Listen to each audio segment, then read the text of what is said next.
Welcome to episode 2 of the Presence Podcast. I'm Lux, and I've been working as a male companion for more than 10 years now. And it's safe to say that it has been interesting. So, a lot of the people that I've spent my time with over the past decade and some change, a lot of these people, they literally have everything, or at least everything the world told them that should probably make them happy.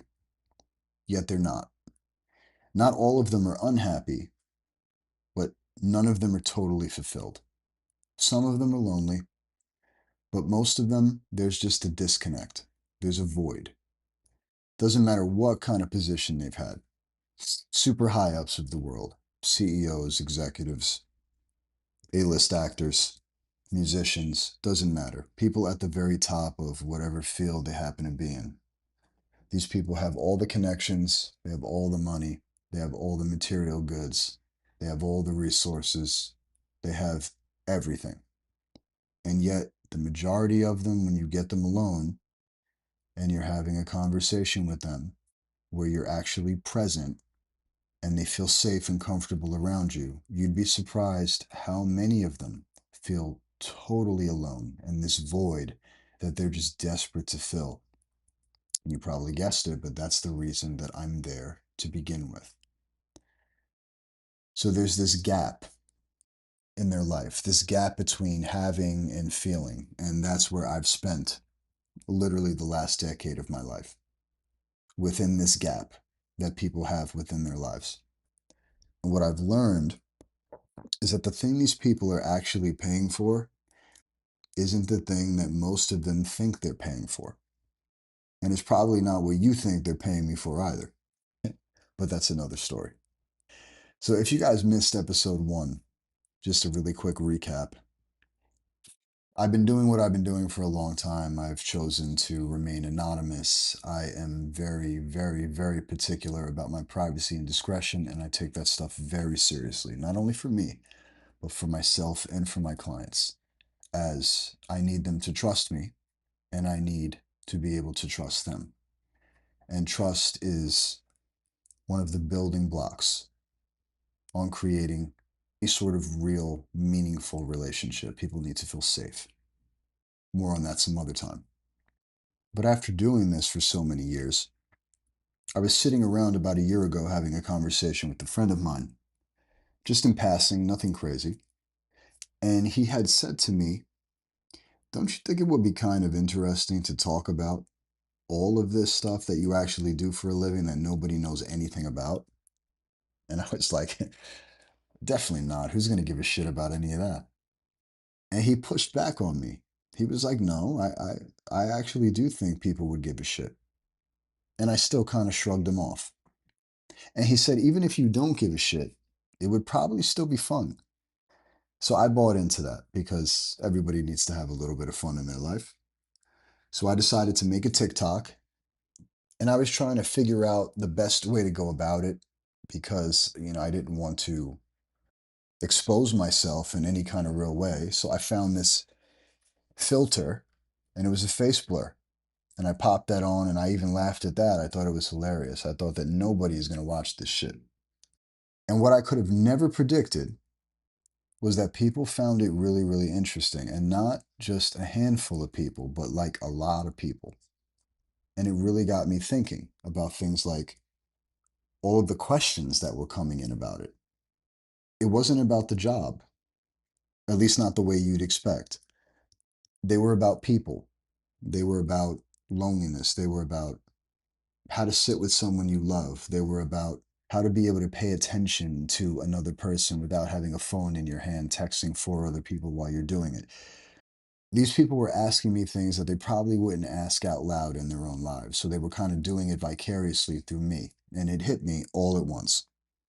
Like what I've been doing all these years, the thing that I built this whole skill set around, it's not something that only works within my job.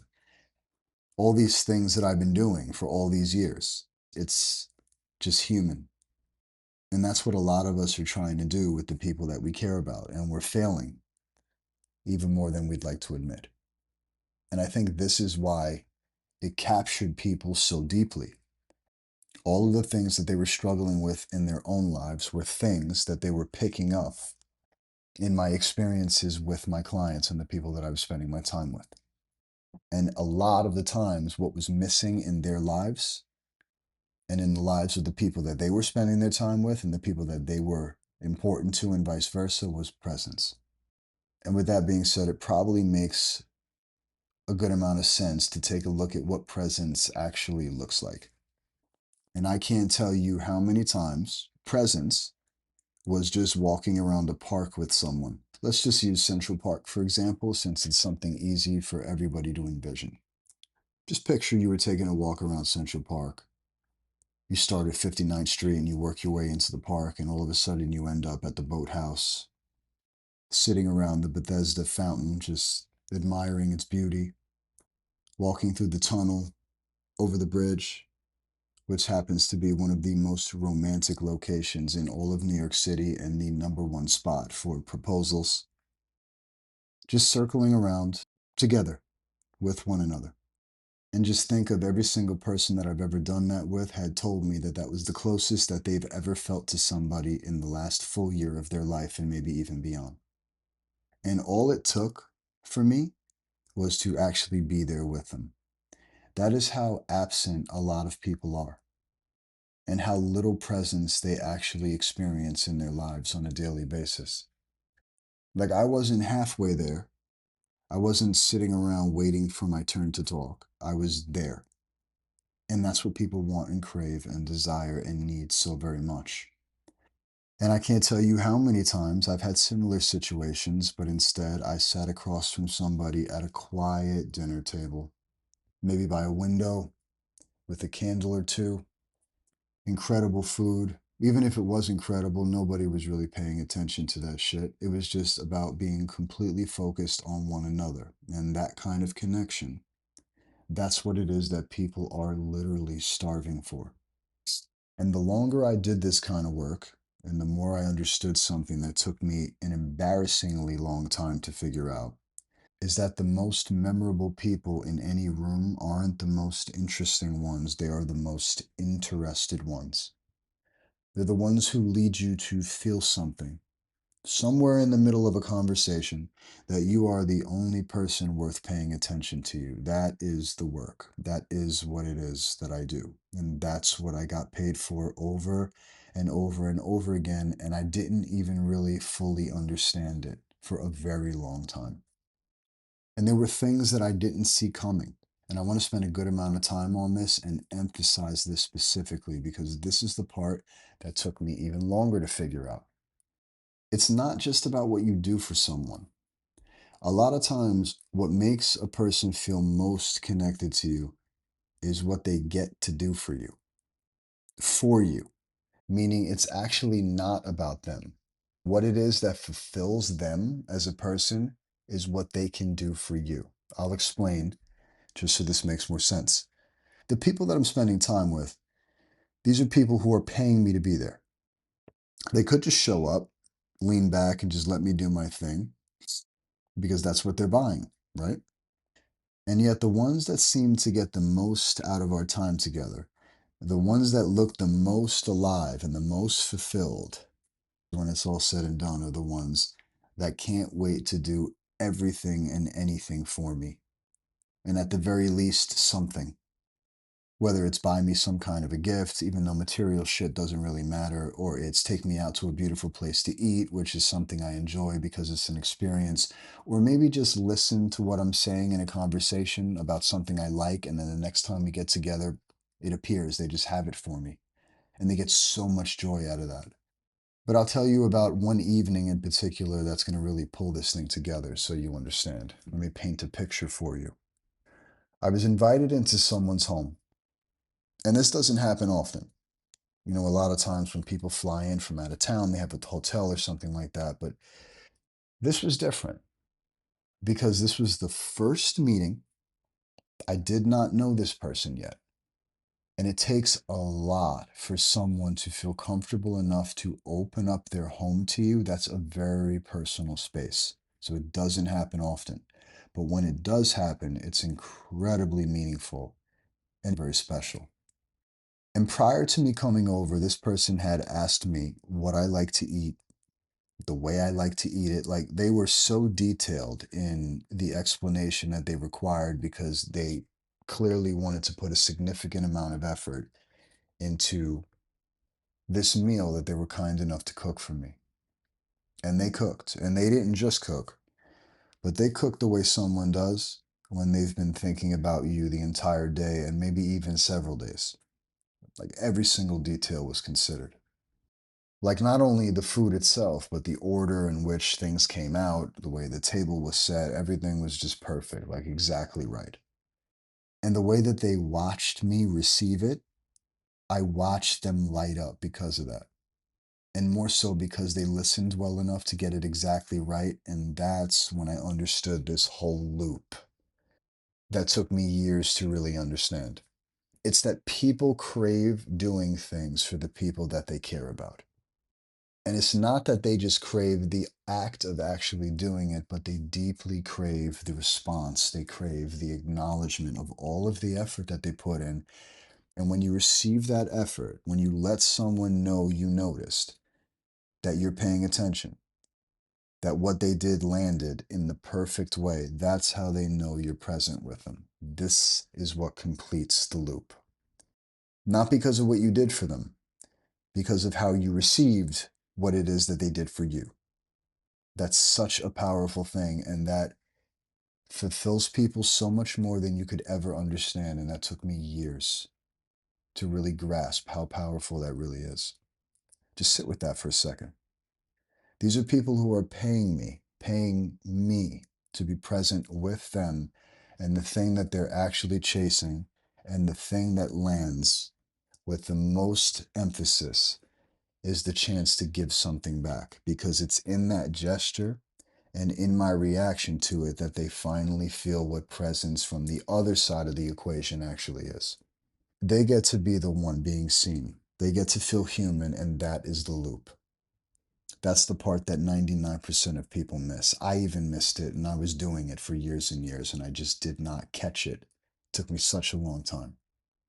And you could show up with every intention of giving somebody your attention and still miss it. And that was me for years.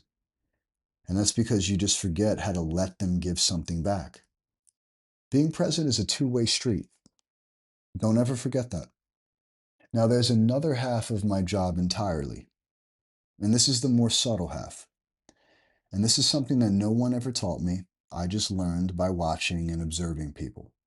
And one part of the work is being present with the person I'm with, but the other part is the place where I'm holding space for them to remember how to be present themselves.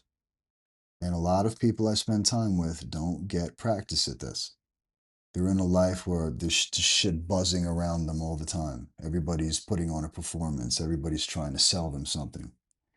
So when they sit across from me and there's nothing left for either of us to sell, sometimes over the course of an evening, they settle. They realize that there's absolutely no need for them to be putting on any kind of show or performance for me in any way. And when you can really tell that someone's really come into their own comfort zone is when they get quiet. You could tell they're at total peace, where they're finally in a place that they feel so safe and so comfortable that they don't even feel like they have to say anything. They've finally reached that flow state. This is so rare for them. And that's what holding space looks like. It's just being the kind of calm that gives somebody the permission to drop their shoulders, finally. And here's one example that comes to mind. There's a very famous bar in New York in the Carlisle Hotel. And if you know it, you know it. And if you don't, just either Google it or picture the kind of place that feels like the city used to feel. Very high end, luxurious, classy, chic, warm, piano in the corner. That kind of room that gets you to slow down whether you want it to or not. And I was once there with someone who hadn't been able to be still the entire evening. And I remember I was really enamored by this person in particular. They were incredibly intelligent, genuinely really fascinating, but always wired, always moving to the next thing, just couldn't quite sit still in their own mind. And then we walked into that room, and you could just see the shift. They look around, they took a breath, and they were present. And the rest of the room kind of disappeared. It doesn't matter what was going on. And I'll tell you, the food was amazing, the music was spectacular, and nothing else mattered because they finally let themselves actually be there. It can happen on a walk or at someone's kitchen table, sharing a favorite place, showing someone the thing that actually brings you joy and feeling them receive it. But when you share joy with somebody and they feel that you're actually receiving it, that's what it's all about. That's what holding space actually is. And that's why all of this as a whole really matters to me. Instead of keeping it inside the room where I learned it, I want to talk about it because it's just so human and understanding what that actually means. It comes down to being able to look like a human being with another human being. Remember that loop I was talking about, that two-way street? The permission to drop your shoulders? Most of us are trying to do this with the people we care about every single day. And most of us, I think if we're being honest, are getting it partially right at best. And it's not because we don't care, and it's not because it's not important to us. It's because no one ever showed us what it actually looks like. And all of this, all of what I do, all of what I've done, all of my experiences, the culmination of all my thousands of hours in front of all these different personalities, that's what this is all going to keep coming back to in different ways and from different angles. But anybody can use this stuff. Anybody can. Anybody can learn it. Even if you've never done it and you have no idea how to do it, you can learn it because I was able to learn it. Just takes a little bit of paying attention. So, anyway, if any of this stuff resonated with you guys, I put together a free guide called 10 Habits That Make a Man Unforgettable. Everything I've learned doing this work just distilled down.